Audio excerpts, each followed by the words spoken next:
Yo, What up? what's happening, man? How you doing? Man, I'm good. What's going on with you, Pastor Jeff? Let's get it out the way. Happy Easter, Resurrection, Yes, sir. Yes, sir. Bunny Day, Rabbit, Pagan Rabbit Day. I wanna say I wanna say happy Pagan Egg Day to everybody. Uh you guys got what time is this? 9 o'clock. You got 3 more hours to tell us all why we worship the wrong religion and don't know the true meaning of Easter, because that comes around. Now, I've blocked so many people, Pastor Jeff, that I don't even see many of that anymore. I mean, I've just blocked so many. But how's your day, man? How was Easter? Man, Easter was phenomenal for me, man. I really enjoyed the service. It was great service, great time. Many familiar faces, many unfamiliar faces came through. So I was very pleased with the service. I think the worship as well as the word went over well. So I'm just, I'm tired now, but I'm here, so I'm ready to go. I'm ready to go. You know. Right. Yeah, same here, man. We did the 3 services. Actually, it turned out to be very necessary. You had obviously smaller crowds, but good, healthy on Saturday night and early Sunday at 8 a.m. Because if we would have had any of those people come at 10 a.m., we were already over what we wanted to be our limit, but we were right at it and didn't go very far over. But if any of those had come, we would have not been in a good place. So, the hard thing is, the fact of the matter is, has any church out there, maybe somebody in religiously incorrect land knows this, have any churches out there actually stuck to their limit and stopped somebody at the door? You know Now, what?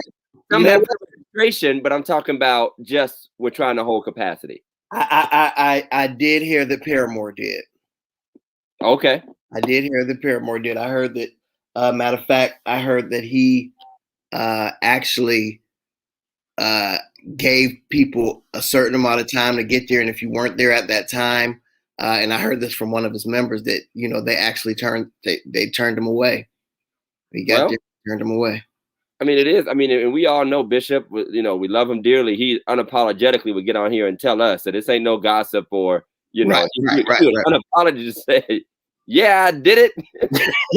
I hope they burning. No, I'm joking. I mean, but we do still, and I do applaud him because we do still want to be safe, and we do still want to be cautious of what the guidelines are. So. It is what it is. Right. Yeah, it's absolutely, it's a necessity. We don't know. I'm going by, a lot of our members are getting vaccinated. People are doing what they need to do. We're still masking and we're social distancing. And I hate to use this argument, but I do think it's a valid one. I really do. And that is, we are loosening so many restrictions in so many other areas, and people are very comfortable going to those places. I mean, not everybody is, but a nice group of people are very comfortable in the malls, in the restaurants. Children are back to school. None of us know the ramifications of what all of this will look like in the long term, but we're doing it. We're out there. Here's the question, Pastor Todd. Because now that these people then came back for Resurrection Sunday, can they go back to going to sleep and watching us on TV next Sunday? Oh, a lot of them can. I think so. I think some of them can. And you got to remember, the Easter crowd, I mean, we might as well all just take off next week, to be honest. I mean, me and you just go on vacation because, we all know that the same crowd's not coming next week, no matter how much we, push and promote. But I think people are normalized, and there will be a group that is really hungry to come back, a group that never wanted to come back, and a group that will get very adept at doing both, back and forth. Yeah.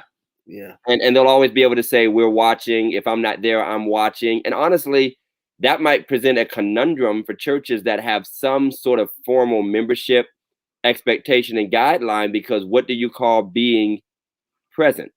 Right. And how long can you dictate? Because as unthinkable as it is, traditional churches that had some sort of guideline that at least gave for what a membership or what a member should keep up, it was an in-person attendance, unless you were technically, homebound. My wife brought up a point. I feel like I'm okay. My wife brought up a point of how long and should churches actually, if we want to get people back in the churches, should we stop streaming? And I mean, I know that's a harsh reality. It's very harsh, but because there are those who are still sick and who have not been. But I think at some point, and I mean, I know that at times past, people have stopped streaming their Bible studies because the people will sit at home and watch the Bible studies. That was Paramore again, by the way. you just, you just, And he is the only name we can say because we know he'll be like, "Yes, I did." So but Mitchell's gonna get on here and start talking about us in a minute. He's gonna get on here and rebuke both of us. But I mean, I think there. But what about the rest of us that were streaming before this anyway, and we didn't have any restrictions on that? Right. That's why I try. I mean, I'm just trying to look at it both ways, because it is difficult because if you don't make it where people have to come or not have to come, but ought to come, just should want to come rather. You got to silence your phone, man. It's not my phone. It's the computer. Oh, okay. I still ain't. I don't know how to fix it. So you still ain't figured out. I ain't even gonna try. You'll be on by yourself tonight. So y'all, if y'all hear a ding, y'all hear a ding, I apologize. I'm gonna try to fix it. So check this out, Jeff. I want to hit just not just the stream, but the Easter theme. I'll be honest, man. I feel like Easter in general. I think there are two very out of touch perspectives about Easter. Number one, most of the jokes and memes are not even accurate or they're really outdated. Mm-hmm. The jokes about wild and loud suits, and everybody's going to wear wild and loud Easter suits or giant hats and you can't see. Or to me, I feel like, and again, I've said this before, it feels like most of the memes about church and different things like that are by people who actually don't go to church and haven't been to church in like 30 years. Or they're taking all their jokes from like some movie about church. Like nobody's wearing any. I didn't see one crazy outfit. And honestly, Jeff, I haven't seen one in like 20 years. I think we are probably more underdressing than overdressing. Well, so the second joke was about hats. And I was gonna respond because it's a friend, I want to say friend, but acquaintance, online, I chop it up with. And he's like, all right, who had the biggest hat on today? It's a sombrero. And I actually looked because one of our choir members took a picture of our crowd and sent it to me. I was gonna put a thank you to our ushers, but I looked and there was one mother that had on a hat. And it was basically like just a little brim, like a little something. And she came in, matching the teal with the teal. She came in matching. But other than like the little, we have a church mother or a deaconess that might wear a little beret or something. Mm-hmm. These ideas of giant hats and all of this stuff, it's in some churches sometimes, but it's not really reality. Anybody wearing bright pink suits and all this stuff. I think that may be the Atlanta crowd. I don't know if it's as much. I don't even know because I'm not from Atlanta. I'm not there. But I don't think it's. I haven't seen any hair. The church has become a lot more metropolitan and modern. And even the old heads are keeping up with that. That might have been an era, in one day. But let's just be clear. People was dressing wild to prom and everything else back in the day. So it was all. But I want to do the second disconnect. The second Easter disconnect. And that is the church disconnect. That we're going to sing early Sunday morning. And we're going to sing that one No Greater Love song or He Hung on the Cross and the people going to roll on the floor. Some of our Easter services are some of our most dead services. Yes, you're right. And I don't mean that in a negative way. What I'm saying is there is usually a huge contingency of visitors that have come to just observe and experience, visit with their family members or whatever. Then you have church folk. And honestly, I feel like we overblow the expectation. Like we just think it's going to be a blowout from beginning to end. I think I had one of my better, let me be transparent about preaching, Jeff. My wife said something to me Saturday night. I was a little disappointed. I felt like I went like 10 minutes too long, but I was setting a stage for the series. Right. So there was a lot of teaching on the front end, but also I knew I was going to be limited at 8 o'clock and 10 o'clock the next two services. So I might as well take my time on Saturday. But I had a problem of overshooting and just coming in with a weird mentality and many of my holiday sermons kind of falling flat. And maybe it's because you're trying so hard. And I'm gonna actually make a commitment next year. I mean, of course, every doggone sermon we end up putting Jesus on the cross and raising him up. But I'm, trying to preach to the theme of the holiday. It raises an expectation because there is not that much new stuff to say. It isn't. I was just talking to somebody about it. I asked somebody, is it necessary? And I mean, I think it's always necessary, like you said, to speak on Jesus and him crucified and resurrected. But I mean, is it necessary to stick to that theme and to, like you said, I mean, we watch these 7 last words and they're or 7 last sayings, and they're the same. I mean, how many more ways can you twist and turn without making it and keeping it contextual? How many more ways can you do it?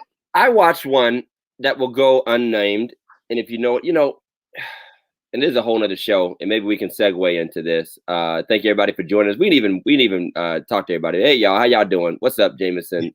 Brother Charlene, good to see you. Like and share, all that stuff. I'm sorry. We had hoped to have a guest with us, but they had a difficulty. So we're just waiting, and hopefully, but if not, Jeff and I just gonna chop it up tonight, just to give you just an idea of what's happening tonight. A lot of these 7 last words turns into like a preaching competition, and a lot of things that are not on theme, that are not really speaking to. And I did you share it? Somebody else shared something about, we have turned. What was that quote? How you gonna have a praise party at a public lynching? Ooh. Like we have made such a display out of Good Friday. And I'll be honest, I do this with my church, and I did go in a little bit. You were there with us on Good Friday. I went in a little bit, but the honest truth is it's supposed to be somber. Right. And the church misses the dynamics. It's like music. When everything's loud and screaming and at 1,000,000 miles an hour, dynamics matter. You need low moments in the church, quiet moments in the church, reflective, contemplative moments in the church. Everything can't be a shout and you ought to praise him right now. Secondly, on these 7 last words, they already getting them out the grave on Friday because they trying to finish the sermon strong. Right. Strong. So I watched all 7 preachers basically put him in the grave and get him back out. And again, where is the purpose and meaning in letting that theme breathe on its own? Right. It's as simple as, and I said it, that it's only a Good Friday because he got up Sunday morning. So if we, like you said, if we don't allow Friday to breathe and to to take these 7 last words, and I mean, half these words he was saying in agony. Half these words audible. Literally, this guy's breathing his last breath, and we come on, give God some praise. Right. So Jesus couldn't give God no praise. I mean, like, are you serious? Bring me some oxygen. I said I was thirsty. I mean, you have to realize when the earth denied him, or when the heaven denied him a ray of light, the earth denied him water. So right. how are we making these? And I mean, I think we just got to do better as a church. Period. Let's take it a step further, Jeff. We've had a year now of knowing what this reality was. And there were some things that I was very impressed by, but there were also some things I was disappointed by. The lack of preparation and creativity that even at the local church level that could have been done to acknowledge the season, even though we're still in a COVID era. I can see last year when we didn't know what was happening week to week. Right. It was right there. We were right in the midst of it. Right. And you came up with the vision, do the 7, last words virtually, which honestly, very few people did. I'm not saying nobody else did it but us, but that was a very unique vision that we put to work with our brothers and sisters that joined us in 7 last words, and it was dynamic and well received. Absolutely. I mean, there are templates out there, and honestly, a lot of churches are still not embracing creativity. Now, I'll be clear about this. There's this 2-sided thing of people who just want things to get back to normal, and they're not going to do anything until they can get back into their environment. And is that detrimental to them, or do they really just have a core focus and they don't feel the need to stretch outside of that? It's not worth the trouble. The skills and the aptitude aren't there. So, but on the other hand, the world might pass you by. Absolutely. But I mean, I think we have to look at it in two separate ways that honestly it's difficult to do a lot of what these people, and I mean, to go in and to record these things. And last year for Resurrection Sunday, if you recall, I recorded my daughter. She done a mom outside and came in, and and you recorded me, and we put it in. Thank God for you. You were able to put it all together, make it work. It worked out well. But everybody doesn't have a you, and everybody don't know how to do what you do. So I mean, and if I didn't have a you, I might have tried. I would definitely try it. Yeah. Well, hey, give it the old college try. But ladies, go ahead. I probably would have had one, and then I stopped it, and then my would have came in. It probably would have been a pause in it. Separate lives. Yeah. Yeah. I mean, but I think there has to be some type of effort, and even if it's not the best, even if it's not the quality that you want, I think that your people, our people deserve, and like you said, will appreciate us making an effort to get that word to their homes. And what you talk about the best, I mean, and I'm just speaking humanly, in a human fashion, churches ain't the best. What we're seeing live online is not much different than the aptitude and the presentation on a tech level of what you would have gotten in person on a personal level. Now, there are some churches that were well appointed in their ministry in person. I mean, the choir's banging, or at least, acceptable and really up to it. Worship ministry, the word is good, but they just don't have that tech, and they fell off. They fell off by not having that that element at work. So, but I will say this: I miss, as much as people say they don't want to go back to the normal, I miss the normal. If people will do the normal, I miss stopping in at somebody. I would have stopped in at somebody's church on a night like this. Absolutely. I miss, if somebody want to go back to having their musicals and having their concerts, I'm still gonna stop by. If somebody want to go back to having 3-night revivals and bringing in preachers to kill it, I'm still gonna go by. I mean, it just is what it is. Lady Charlene talked about how Monday, Thursday services and Good Friday. We did the same thing in our Good Friday service. We did a Good Friday at noon. I make sure that we actually begin to cut the lights out on our last hymn, and I ask people to leave in silence and to please do not speak until we have all exited, just in a sign and a symbol that we are in a somber tone. And I just think that that's another way of expressing. But, Pastor Jeff, I think that this is a learning experience, and churches, just like anything else, we have to be unafraid to tap into resources. And you know what?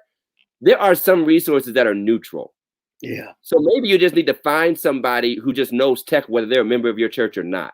Absolutely. Put it in your budget. If you're paying hundreds of dollars or more for an organist or this, you better give your nephew $50 to come by and use his tech skills. And I think that has a lot to do with, your church fellowshipping and having relation with other churches. And I could call, hey, Pastor Todd, man, I know, obviously I had told you we were looking at doing a praise and parking lot. We park and praise service. I was going to do it out in the parking lot, but the weather did not permit it. And so, but I had called just, I know you got the little tent. I was going to try to use that. But we have to be able to, call one another and, whatever is needed. I think the church should be there to step up, of course, if we can do it, but right. It has to be some type of relationships built. Right. We're gonna pause for station identification. Pastor Jeff, we have a brand new sponsor, and we'd like you, because you know this sponsor very well. We'd like you to share our new religiously incorrect sponsor. All right. We got the graphic. Let's go. We have a brand new sponsor for this month. It is 5 Grands Boutique. Hey man, from 164 High Street, Northeast, downtown Warren, Ohio. 5 Grands Boutique. It is located once again at 164 High Street, Northeast, downtown Warren. The store hours are Monday through Friday, 10:30 a.m. to 6 p.m. Saturday, 10:30 a.m. to 3 p.m. You can look them up at shop55grands.com. You can follow them on Facebook and Instagram. It is the boutique for the busy woman that needs an easy style. Amen. I love it. I love it. Shop5grands.com. Brands. Amen. When you get down there, ask for Tiffany. That's my wife. Amen. So that's it. That's it, man. We're proud of our sponsor. We thank you for trusting us to push the message out. Y'all know y'all gonna start going back to church soon, even if it's outdoor service. So y'all want to be stylish. Y'all Mother's Day. Y'all know how y'all better get to Mother's Day. They have all women's clothing, and you know they get you right. They get you right. Absolutely, absolutely. So Pastor Jeff, man, our boy, man, is in dire straits, man. The news is not good in the world of hip hop. The news is not good. Our brother, rapper, prophet, DMX. Dog, yeah. You notice nobody ever did a tribute to DMX. You can't do a tribute to him. Yeah, I mean, but in all seriousness, you know, they say it's a drug overdose. There were conflicting news that he was off the life support. Right. And then there is a correction that he was still on it. There are some people saying he was still on it, but we truly don't know his full condition. Might be a change of news tonight sometime, man. But what are you thinking, man? What are you? I you know, obviously I'm praying for the brother, but more not just for him to live, but for him to actually find life, because he's a very gifted brother, very talented in his own way, in his own craft. But you know, he's had those demons for the majority of the time that he's been in this industry, and so we pray that, you know, more than anything, that somehow through these dire straits, that, you know, he finds, and you know, he talks about God often. Yeah. I don't know what type of relationship he has, honestly, but I'm hoping that through this, if he pulls through this, that, you know, he actually takes that relationship more seriously, and you know, gets to come to know Jesus, man. You know, we all have those come to Jesus moments. So, yeah, but you know, I just wish this wasn't the way people chose to have them. And right. I think it also goes to show that money and success does not equal safety. It actually, as we've seen from the testimonies of some of our guests, it brings more danger. And absolutely. There are obviously people around him. There are obviously people around who do not love him and enable those things.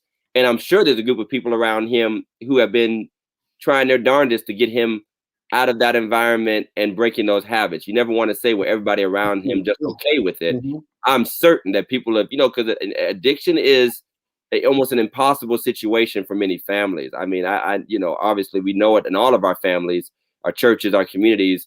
Everybody wants that person to get well. But there's also always somebody to help them not be well. I always say, avoid people who agree with your crazy. Yeah. You know, and you always have those, man, come on, man, it's your life. Live your life. No, don't live your life. You know? Right. Stop. Stop. Stop living your life. Keep on killing you. So stop living your life. You know, and I mean, his relationship with God was really, and I mean, not that I don't have concerns about it. And I know that we often get bashed for this because we're called judgmental and whatnot, but he was talking a lot about God, and you were hoping that that brother would get steered in the direction of a solid, you know, foundation of not just saying the word God and speaking about spirituality and spitting scripture. Right. Because we can do that. Mm-hmm. And I know we live in a world where people will say, well, you know, it's his understanding, it's his way. And yes, you know, you can have your own approach, but you just can't make up your whole own religion. Right. I mean, I guess you can, but we're not going to accept you within, you know, what we would call, you know, orthodox and, you know, just the common understanding. So, I mean, I hope it is for him. We tend to really venerate people and then forget about others, you know, forget about them in between. So, you know, we forget that these people still have struggles. Mike said he prayed better than most saved folks, you know. That's true. That's true. You could tell he was raised with a relationship with God. No doubt about it. No, I do also think that everybody in their own personal humanity, especially if there's a whole lot of folk that that are hanging on your every word. If you do have an off kilter theology, nobody's gonna correct you.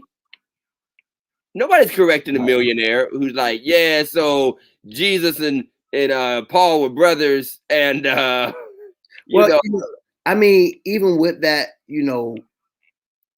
they sent them to, and I don't down her. I mean, I don't trust her. I mean, but they sent them to Ayanna Van Zandt. Oh no, man! Why couldn't they send? Why couldn't TD Jakes go? And I'm just saying.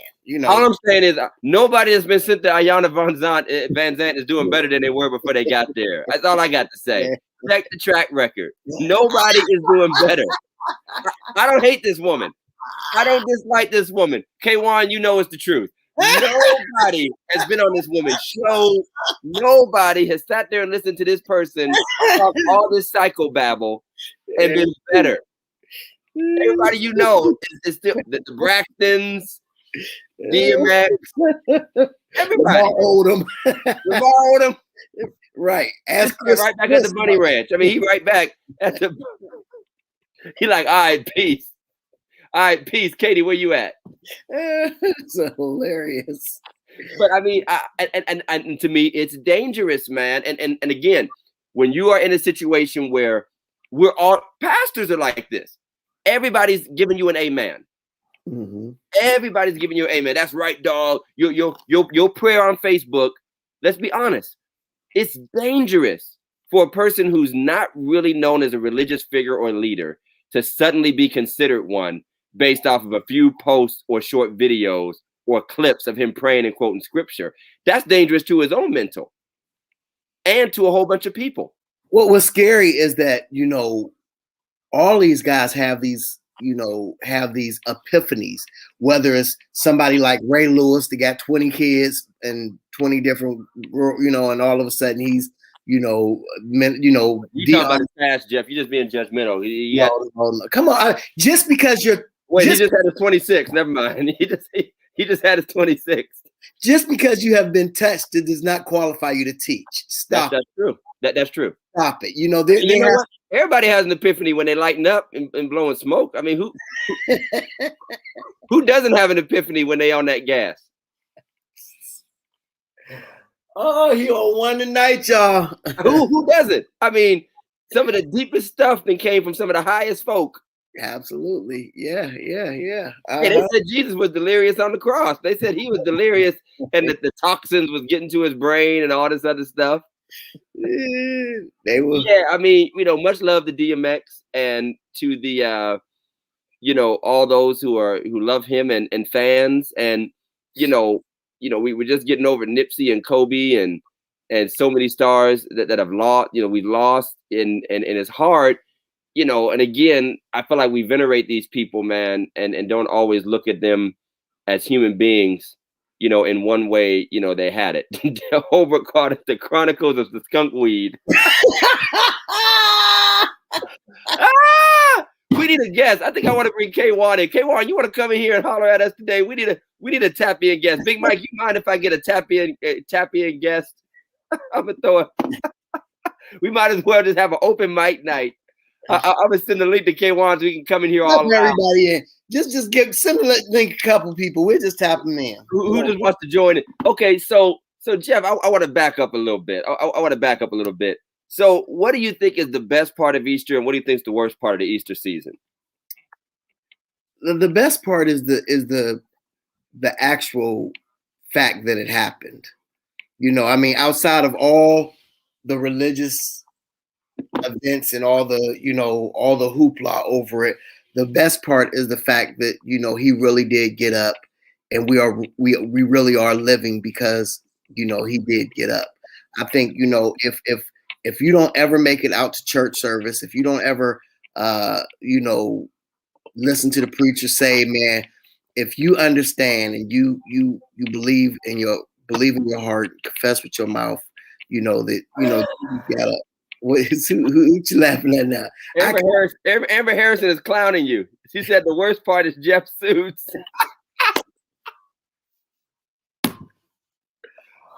Amber, we're sending you a T-shirt. Amber, we're sending you a T-shirt. I'm sending you a T-shirt just for that. Amber, you are done. You are disqualified as my daughter and my That is hilarious.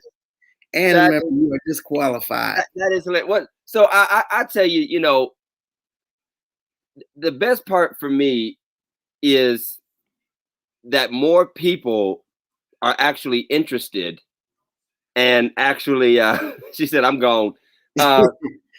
More people are actually interested and open, but to me that's also the side of the coin that's the worst part, because we don't always take advantage of that openness, and we don't always, you know, really embrace the opportunity to call people to Christ when there is an interest and when there is. And honestly, people come to church, they do not want to see our antics. They do not want to see us just carry on and all. And I think that that's the worst part. And again, the worst part for me, I have one more worst part, is the misconceptions around Easter. Yeah. You know, just the fact that this turns into a debate, it turns into a correction. Everybody want to tell you about the pagan god Eostre or whatever it is. Well, that really is. It's every holiday. You just, I personally get tired of it. I personally get sick of it.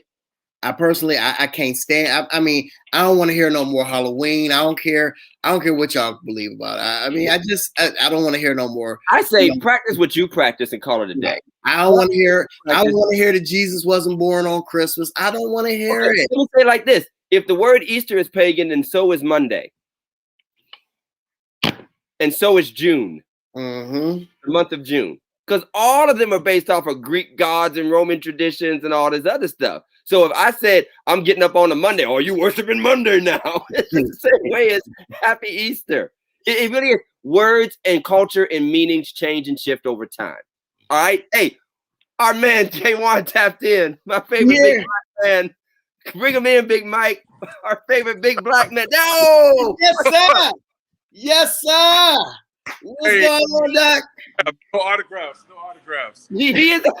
He has his gym now. He's the graphic designer, the barber, and the photographer to the stars. He's a triple threat. No autographs. No autographs. You at Planet Fitness right now? Hey, can't you hear early music that's inspiring me to just want to just dance on my Good Easter Resurrection Sunday? It's a resurrection. It's a resurrection. K1, how'd you spend your Easter? I went to the Bethesda Church of the Living God, where I got on the organ. Yes, sir. And we had church like never before. Like never before. And then I went home and went to sleep because I was tired. John Doe. And then I came back to the Planet Fitness, so I won't be chubby. That's what I'm talking about. That's what I'm talking about. So, did you guys have any wild Easter suits or big hats at Easter this year? You know what? No, this church didn't wear big hats, but we did.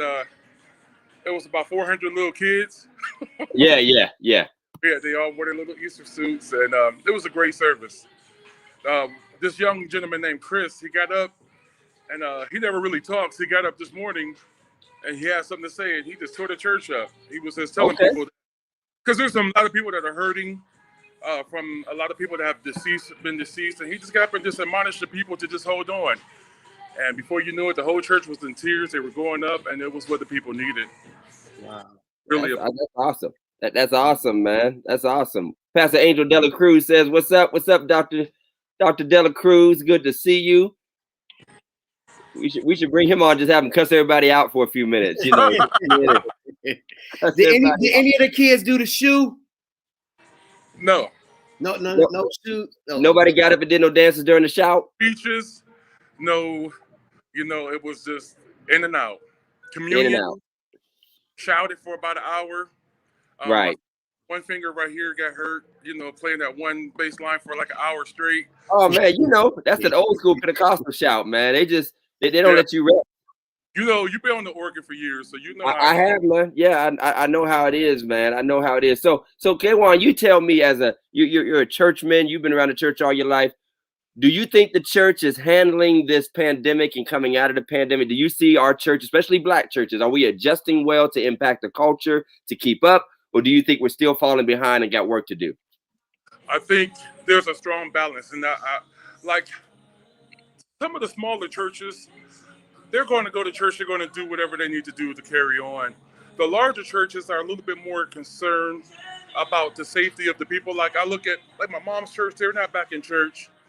Their pastor is really concerned about their safety, and true enough, that's standard. Um, a Yeah, I lot of think I took some of their members this week, so too bad for him. some of the churches that need money are back in church. Hey, Yeah. that's true. That pastor got to pay that car note. Right. So, they're back in service. But I think from what I'm seeing, we're handling it very well. It's unfortunate a lot of pastors have passed away, moving a Yeah. little soon maybe, and that's really hurtful. And not just in our area. I travel around and I can name so many pastors and bishops that have passed away just moving a little bit too fast. You got to make sure you're listening to the voice of the Lord and not the voice of your situation where you might need to, feel like it's your time to, to move forward. Right. I feel like what a lot of the churches are doing now, the temperature checking. Yeah. Dr. Farida, they ask you questions like, are you feeling sick? Are you okay? I think that's very, very important in the churches. You have to ask questions. You cannot assume that everyone is healthy. Now, why are we just ain't laying hands on people, man? What happened to the healing ministries? I have not seen a lot of healing ministries this No, past. We can't lay hands, man. I We ain't can't seen a lay Benny hands. Hinn special. I ain't see Benny Hinn. Nobody's coming up to the stage with COVID. No, they got the spray bottle now. It's got Super soaker. loose. Can I get one of those hands that they get at the baseball game to clap and just lay that? I had a lady bring that to outdoor service, and she would wave it outside the car while we were praising God. But I mean, I'm serious. This has definitely changed our theology because we made a lot of bold claims before COVID came.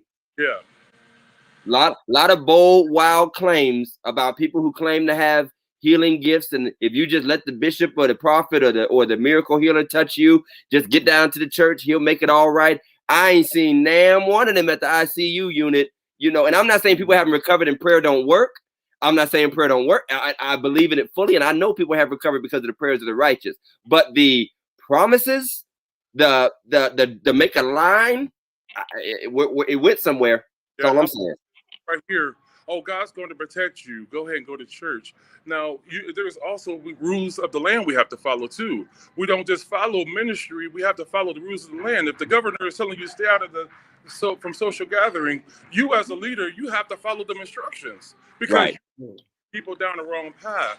And one thing you don't want to do is be responsible for the deaths of members that has happened to so many different people because of a lack of good leadership. And we don't. No, that's absolutely correct. Absolutely. That's the one thing. That's the one thing I did say is that, I would hate for somebody to come to me, even if it wasn't a member particularly, but it was somebody's grandmother, and somebody came to me and said, my grandmother would still be alive if you just didn't have church. Right. That would be so painful, because and it's happening all over. It's happening all over. So, but I'll tell you the flip side nobody's talking about, and I had to address this in my church because we have a lot of mixed generations. Obviously the older members make up a bulk of our church, but they have kids, grandkids, and great grandkids. And what I'm seeing is they're beating up on grandma about coming to church because we opened up very social distance, small, couple dozen, but they're packing out the club and then coming to grandma's house the next day. Right. And they're putting grandma in danger. And then they're talking about, see, grandma went to church. Nah, you hit up like 4 bars, been up in folks' houses, sharing blunts, drinking after each other, doing all this stuff. Then you took it. Yep.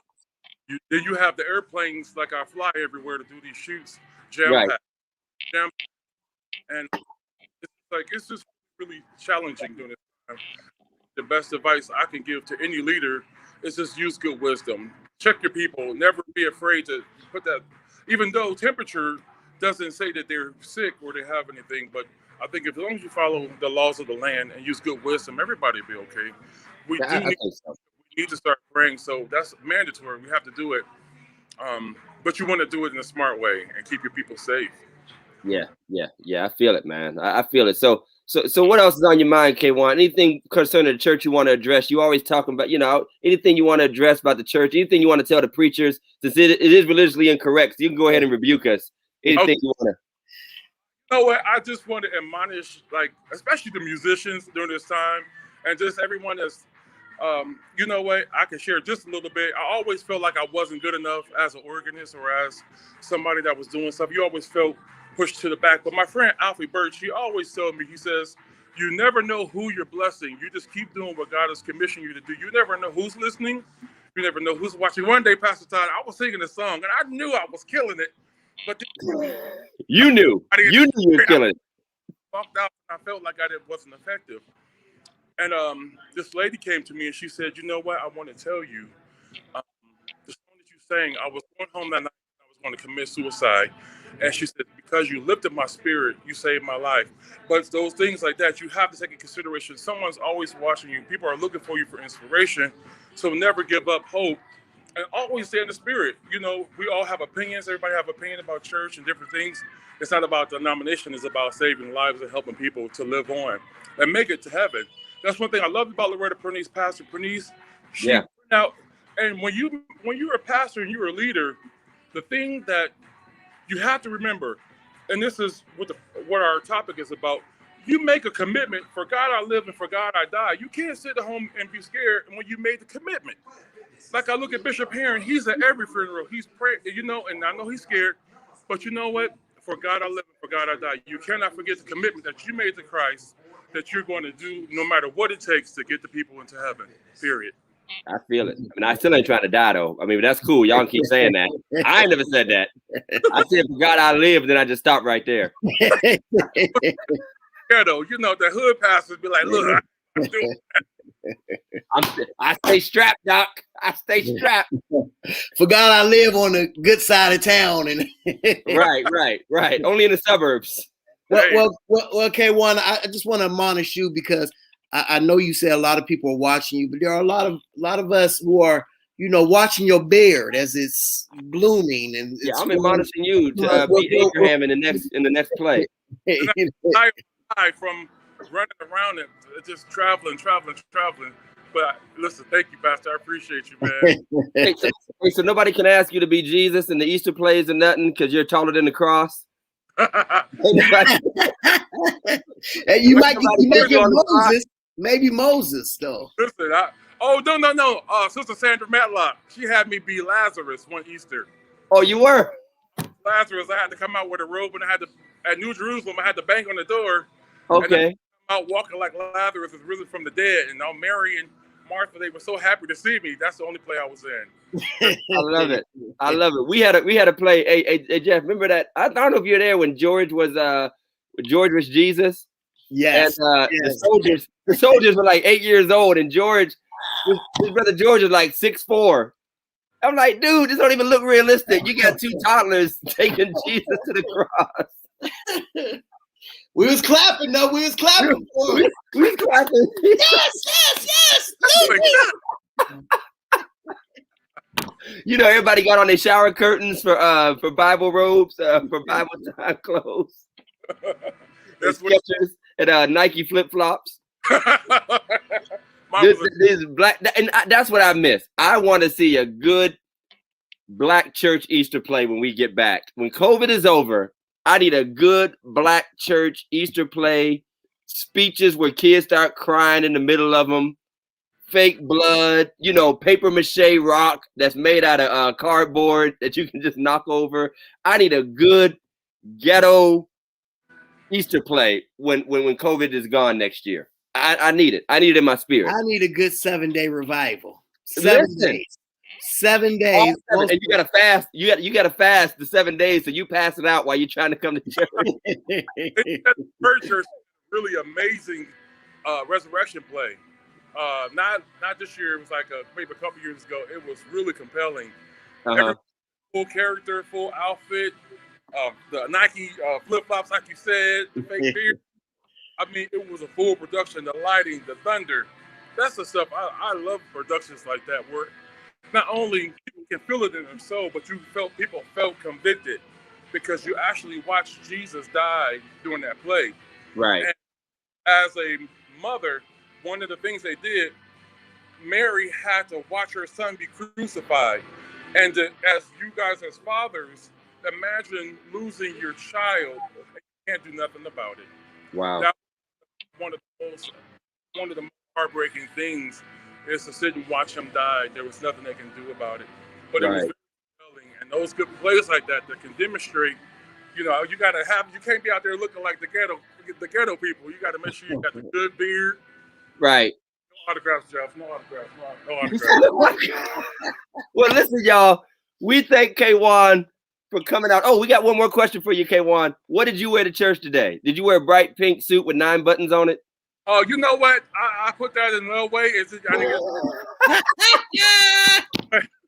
I just rock some all black because I'm trying to look slim. And when the chasing me, I don't want them to be able to catch me. So there you go.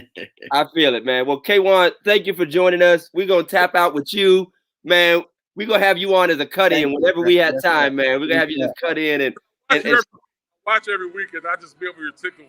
I'll do leg day every Sunday night, and this is my leg day to do legs, but to also listen to my brothers talk and see what chime in.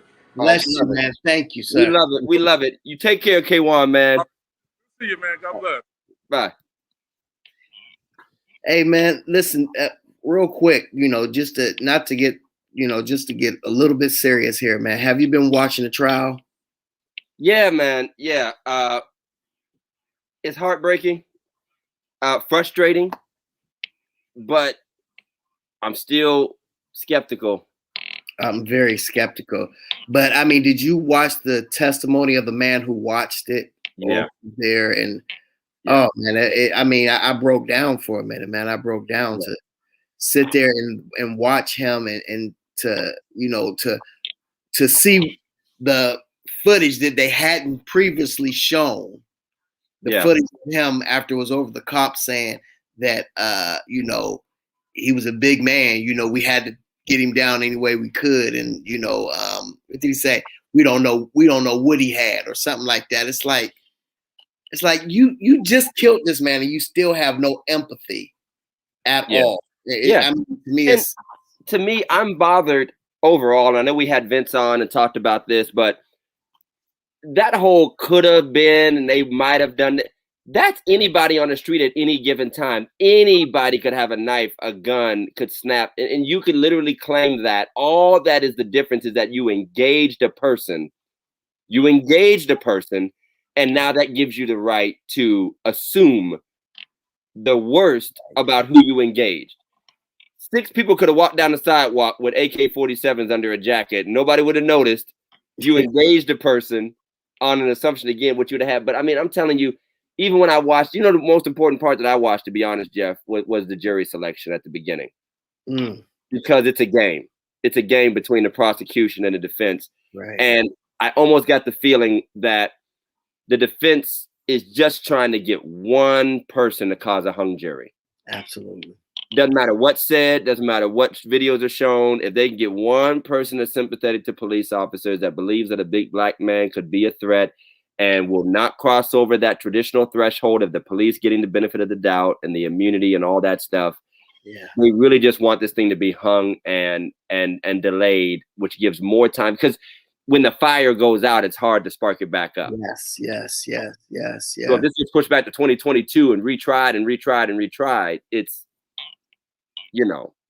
And that makes it even worse. Yeah, I mean, I feel for it. And with that older gentleman that broke down and cried, and the others, the young girl who was apologizing. Yeah. For not doing more. If you are of any conscience, and I'm not talking to you people out there who probably don't watch the show anyway, who really are so pro-blue that you just don't care about anything else. But if you have any kind of heart, but you're on the fence, or you say, yeah, but, or you listen to other arguments, if you don't know what black pain looks like, watch those testimonies. Yeah. They're literally shedding tears for an entire people, an older gentleman, a younger gentleman, and even that clerk. Yeah, the clerk. Who said, I wish I hadn't even called nobody. Yeah. It was going to be all this. If I'm walking outside and I'm like, whoa, I mean, I wanted you to hem him up and get my $20, but I didn't. This? Right.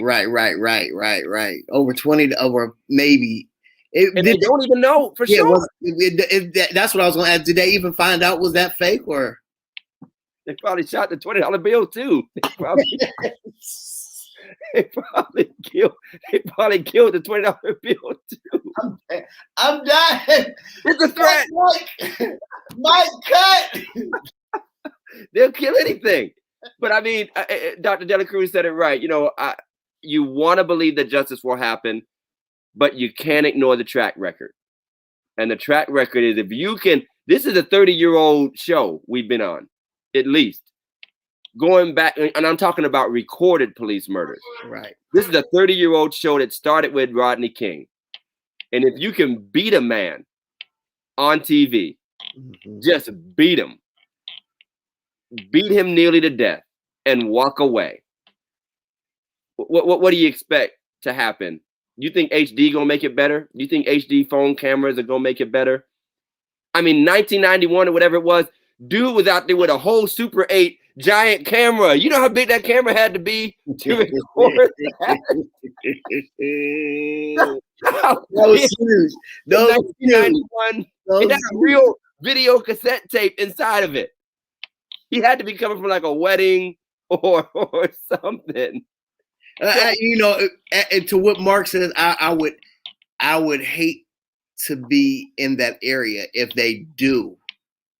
I mean, you know, we've had some riots, but I think this after Breonna Taylor, you know. So let's talk about it, Jeff, because I asked a pastor friend who I have built a friendship with, and we've had some tough race conversations, a white pastor friend, and I posed a few questions to him. I said, think about America, so adamant, so determined to protect its rights, its safety, to strike back at anybody who threatens it. We've been bombing the crap out of the Middle East for 20 years, since 9/11. You know, if we even think somebody's trying to build a bomb as big as ours, we're taking them out.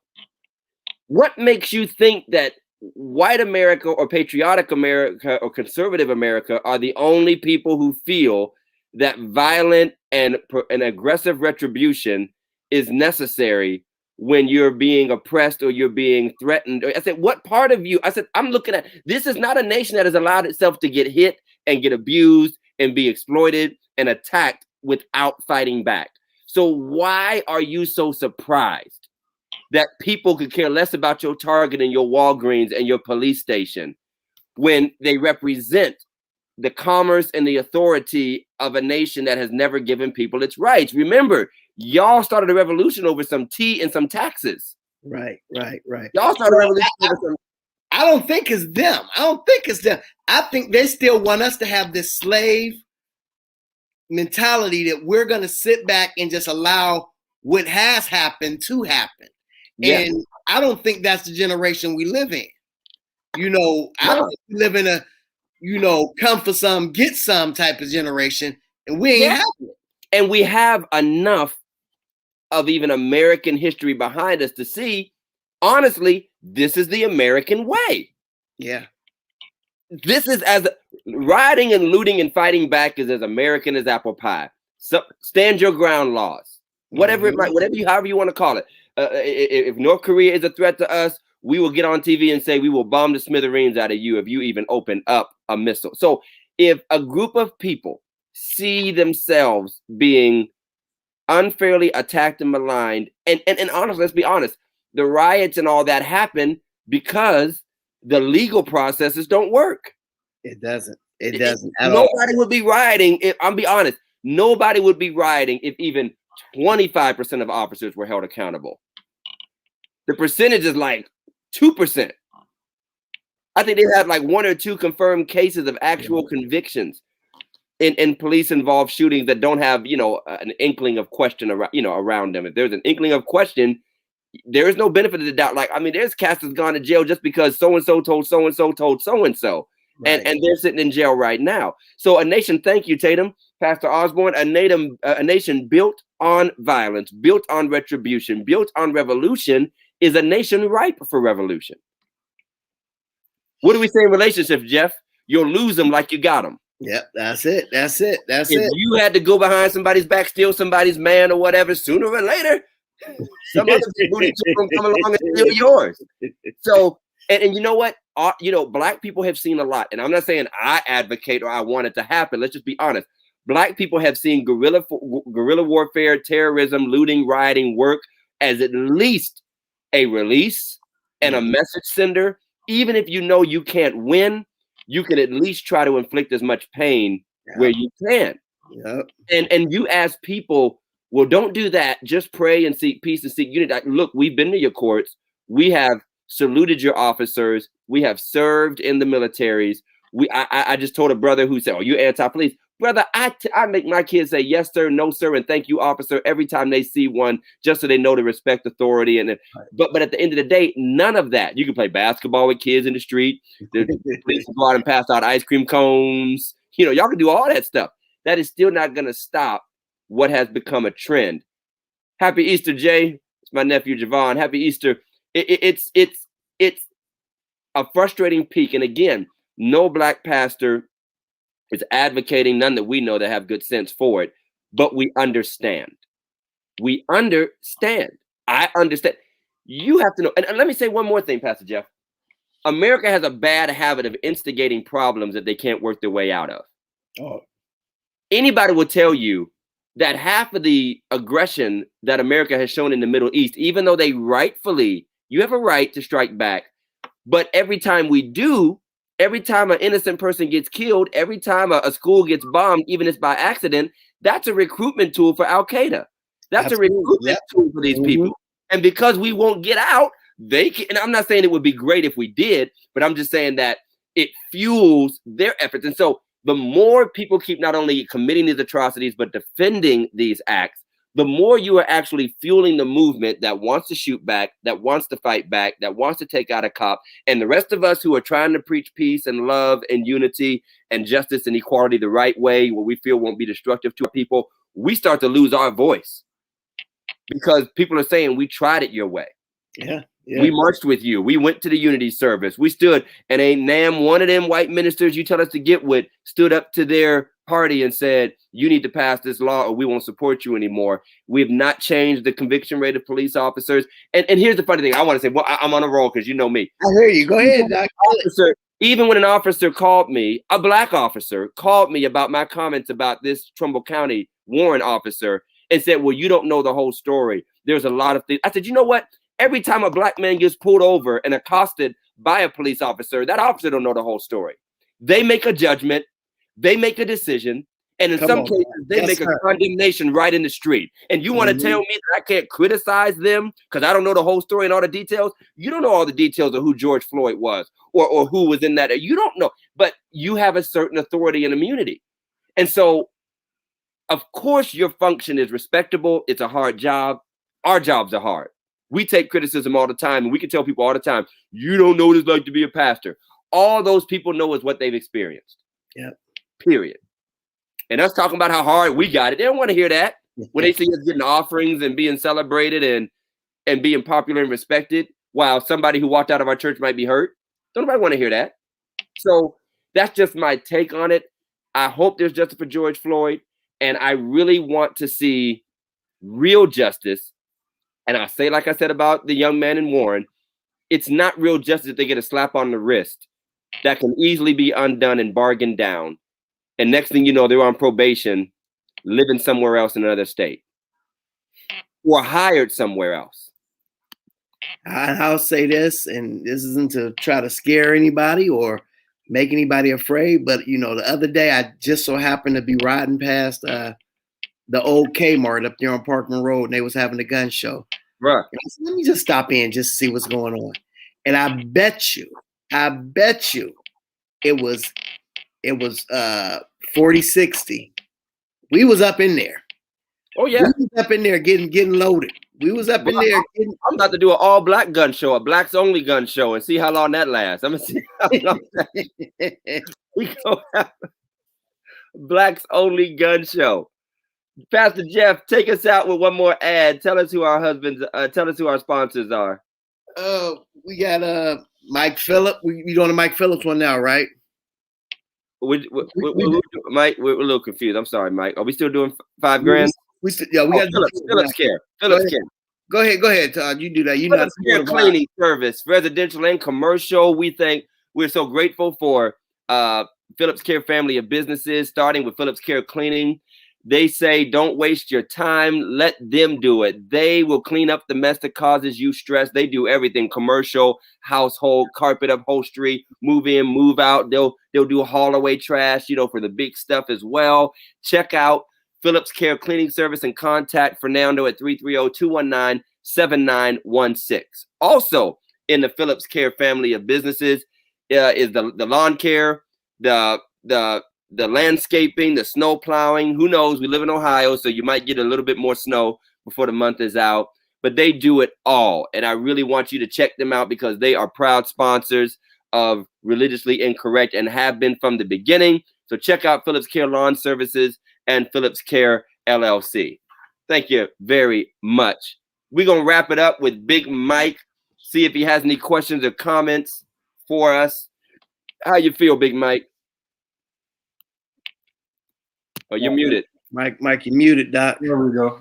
I got a call, man. Mark was supposed to be with us, but he got called to be on the Versus with Earth, Wind, and Fire. And play keys for him. He needed the pianos, and he knew all the old cuts because that's the safest thing church folk can listen to. Right. Touching on the last subject, my question is, do they believe us yet? You know what I mean? We've been talking about this for so long, for years and years and years. I don't think it's a belief issue, Mike. It's not a belief issue. What is it then?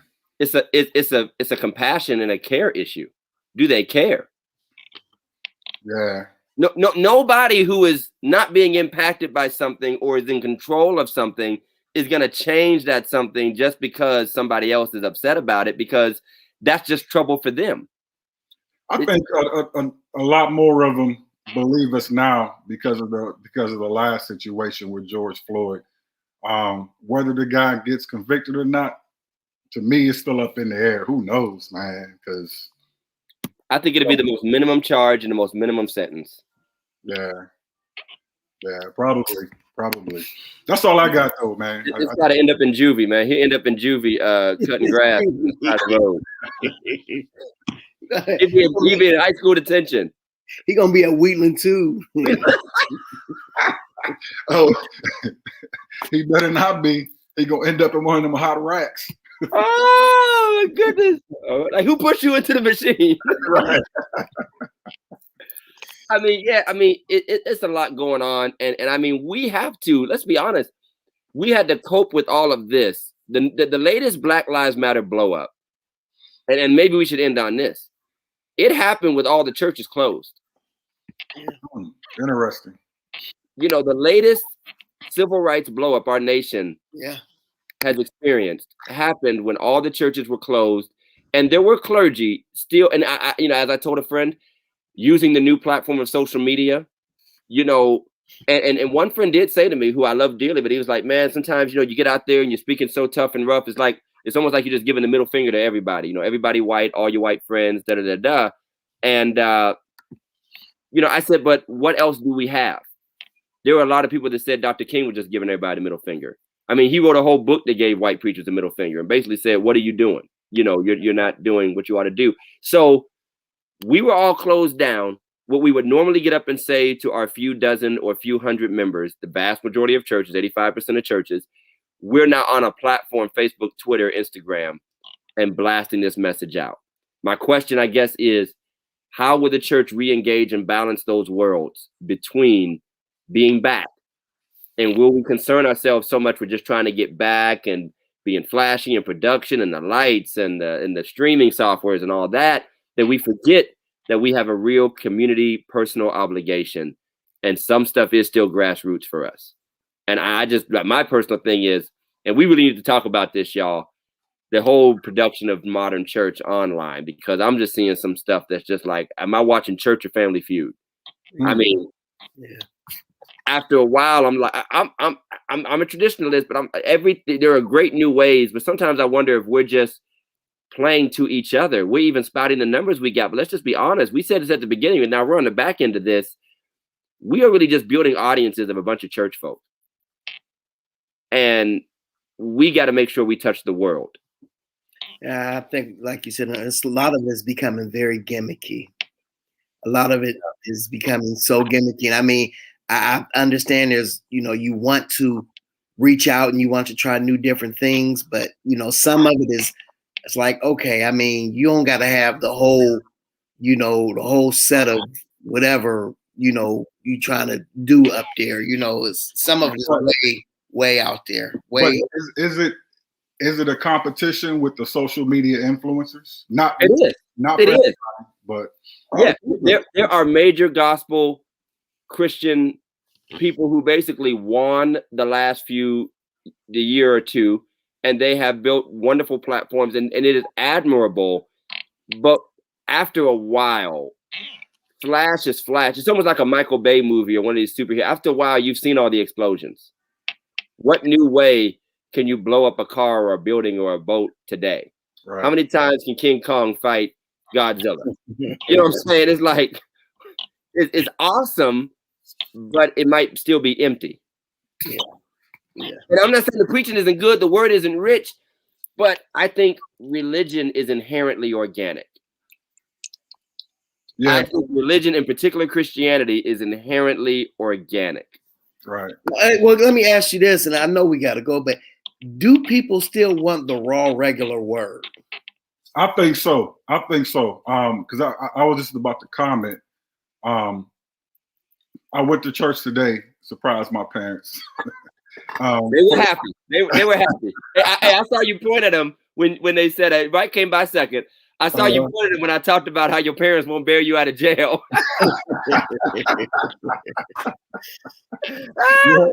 My dad told me that. He was like, son, if you go to jail, don't call me. And I stayed out of jail for that reason. I thought about that conversation. But give us your take on the raw versus the produced. What I was going to say, because this was my first time in church for a while. I usually watch online. I skip between pastors, see what's going on, and it's so much different being there. There's nothing like being there. Yeah.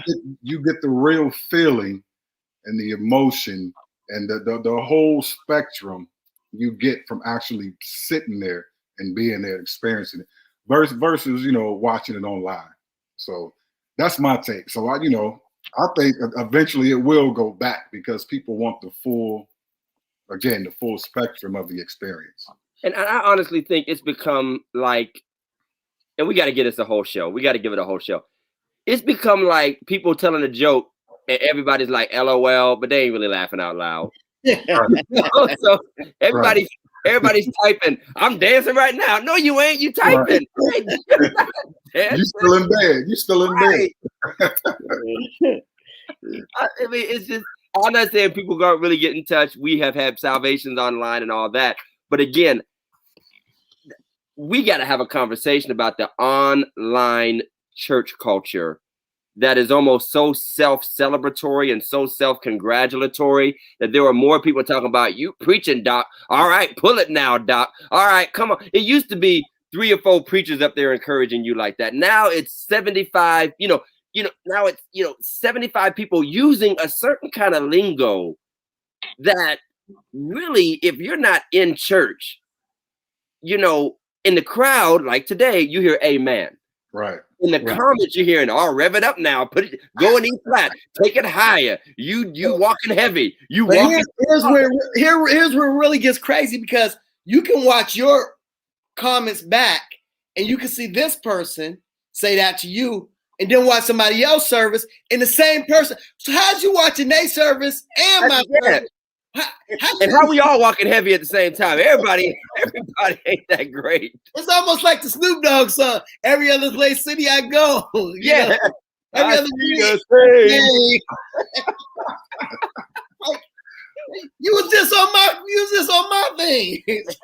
Now I'm just saying, I'm not saying it's not authentic and God isn't really moving, but I mean, who are we pulling from?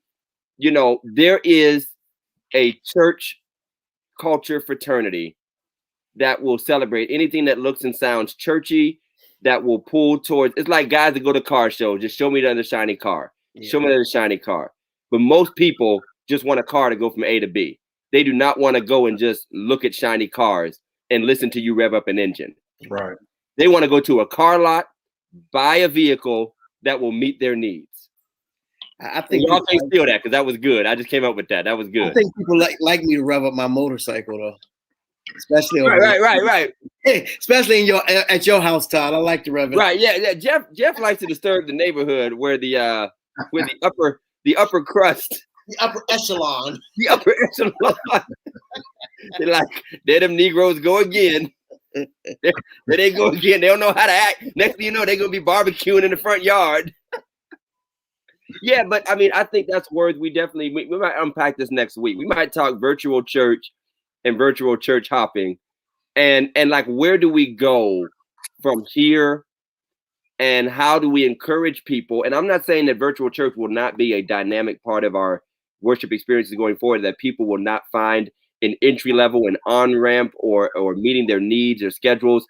But I do fear, like, if I see one more 70-foot screen behind somebody that's blind to me when I'm trying to listen, I have eyes like, it's bothering me. Like, I can't even look at this. Well, there are people actually setting up, and they're I've seen it. They're like, we'll come to your church and, do your whole production for you. We'll put, the cameras up here, and I mean, it's like, okay, first of all, everybody can't afford that. And right. So, now you have the small churches who can't even afford to keep up with what these bigger churches are doing. They got the overhead projector with the films, with the clear transparencies. So I mean, it's either you get ate up, you get left behind, I'm telling y'all, the church market has changed. We live in a Walmart, Sam's Club church market. Either you are the big monster or you're just a mom and pop, and you are not seeing mom and pops grow into the monsters the way Walmart was once built into like, you're not seeing the trajectory anymore. You either launch and you just build and just hit that marketing plan, or you just stay in grandma's church. I think the next phase is going to be virtual reality. So it'll be, well, what's the name? Tried that once. Before it even, who tried that? I think it was it might have been Creflo Dollar. He had like the what do they call it? Like the Star Wars thing where you're not really there. It's like that hologram. Hologram. Wow. I think one of them tried to do like a virtual, like, hologram type deal. And, this is years ago now. The technology wasn't quite there, but it's there. I mean, it's practically there now. I mean, the way they're shaping these screens, and you could do round screens and shit, different stuff. I don't think they're going to go full Tupac hologram like they did, Tupac or Michael. But, I mean, that you're right. Well, you have these people who are doing, watch the video. They were watching videos on offsite. Right. Yeah, that's what I was going to say. You have the offsite churches now. So it's going to be the glasses with the virtual reality. You're going to tell people to put their hands up. It's just going to seem like you have your hand on. They're going to be falling out at home. Hey, as long as I can reach that offering basket through the screen. As long as real money comes back. All right, y'all. We made it through. Go ahead and hit Roz one more time. Let's one more time. We're going to give it up for 5 Grands Boutique. Thank you for joining us and becoming a sponsor of us. We understand you have unique apparel and accessories down at 5 Grands, 164 High Street Northeast, downtown Warren, Ohio, 330-394-5000. Rosalind Hill, amen, the owner and the creator of 5 Grands. Amen. Go down, check them out. Get your apparel for Mother's Day. Y'all want to be looking sharp. Y'all want to go in that church, and y'all get them big hats. Forget what Todd said. Get them big hats. Get some big hats. Get some stilettos and a big hat. Come on, somebody. And wear a girdle. Amen. Spanks it up. Thank you very much. Thank you very much. Hey, and all okay. in all seriousness, There you go. in all seriousness, this is why we need some of these young ladies to grow up under some church mothers, because they need to teach them. Yeah, They need to teach them. I'm gonna start a hashtag, Lady Charlene. Bring back the slip. yeah. Bring back the slip. Can the church mothers give out the hankies anymore? Can we do that? Hand out the hankies. I don't care if y'all call me judgmental. Hand out the hankies. Bring back the slip. Thank you very much. What did my grandma made Shamika wear? Bring back the camisoles. You gotta be old school to know it. I'm a grown man and I know what those are. Bring back the camisoles. Shamika tried to make London wear one. She's like, "What's this for?" You got to cover yourself, baby. You got to covering a whole lot of nothing. But I mean, you know, we talk all that judgmental talk about dressing and stuff, but there is a decorum and a class to it, and you can see it missing. Yeah. You can see it missing because they will pin you down. Go ahead, Reverend Harrison, pin you down, cover you up. Grandma used to come to church with safety pins. She started catching your slips and them ladies. and somebody gonna be on Facebook tonight. That's why I don't go back to church no more. Y'all hurt me. Whatever. You was hurting the preacher. I'm trying to preach, and your milk jug's all out in the front row. I don't need these problems. Stop wearing those stretchy pants to church. Oh Lord. Just say no to leggings. Yes, leggings. Hey, it's been real. We can catch the last minute of this versus. Who's winning? Somebody tell us who's winning the. I know somebody's watching, just like y'all watched two churches at one time. Somebody's watching this, and the Isley Brothers and the Earth, Wind, and Fire. Okay. Somebody said they took a bathroom break and they took them like an hour. I said, you know, them old men got to work it out. Ron went in between the sheets. He was. That's right. Thank you, Mark. Bring back the slip. I'm tired. I need people wearing slips to church next Easter. Slips and stockings and camisoles. Easter 2022.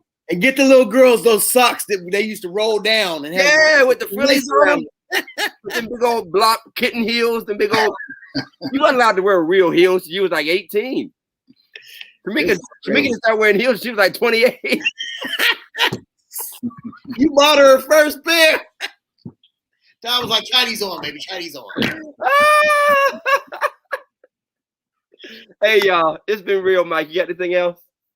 Audio will be available probably by Tuesday. You're going to listen to us again on your ride to work. You're taking the trip where we are on iTunes, Apple, all of them. You name it, we own them. So download it, help support. Hey, see y'all next week. We got the invisible bit man again next week. We got an invisible guest. Invisible guest. Whoever's supposed to be here, they probably won't. Play us out, Mike. All right, see y'all. Love you, Mark. Wherever you are.